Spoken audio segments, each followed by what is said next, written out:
Hello. Hi అండి. బాగున్నారా? అందరూ బాగున్నారా అండి?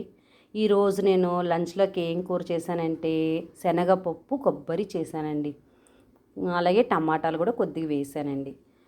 శనగపప్పు ఎంత బాగుంటుందంటండి, చాలా టేస్ట్గా ఉంటుందండి. అందులో కొబ్బరి వేస్తే అండి ఇంకా సూపర్గా ఉంటుందండి.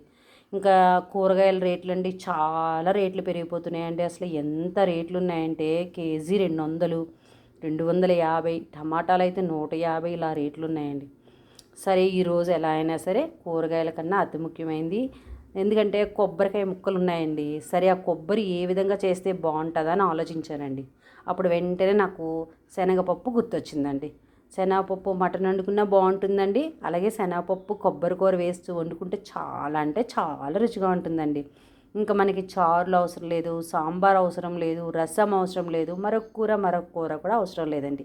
చక్కగా అన్నంలో అలా కలుపుకొని పెరిగేసుకొని మళ్ళీ అలా కలుపుకొని ఆ కూర నంచుకొని తింటే అండి అబ్బా ఏం రుచి అండి. మనకి ఎక్కడో లేదు, ఇక్కడే ఉంది, మనం వండుకునే కూరల్లోనే ఉంది ఆనందం, సంతోషం అన్నట్టుగా అనిపిస్తుందండి. నిజంగా అండి, మనం కూర్చొని తినే ఒక పావుగంట 20 నిమిషాలైనా మనం పెట్టుకునే అన్నానికి సరియైన కూర ఉన్నట్లయితే, అలాగే సరియైన రసం కానీ పప్పు కానీ ఏదైనా రుచిగా ఉండాలండి. రసమైనా సరే అండి రుచిగా ఉందనుకోండి ఇంకా అసలు కూరలే అవసరం లేదండి, రసంతో చక్కగా హాయిగా తినేయచ్చండి. అలాగే ఈరోజు నేను శనగపప్పు కొబ్బరి కూర చేశానండి. మీకు నచ్చిందా అండి? నచ్చినట్టయితే ఒక లైక్ చేయండి, అలాగే షేర్ చేయండి, అలాగే సబ్స్క్రైబ్ చేయండి, అలాగే కామెంట్స్లో ఎలా ఉంది మా కూర అనేది తెలియచేయండి. ఓకేనా అండి?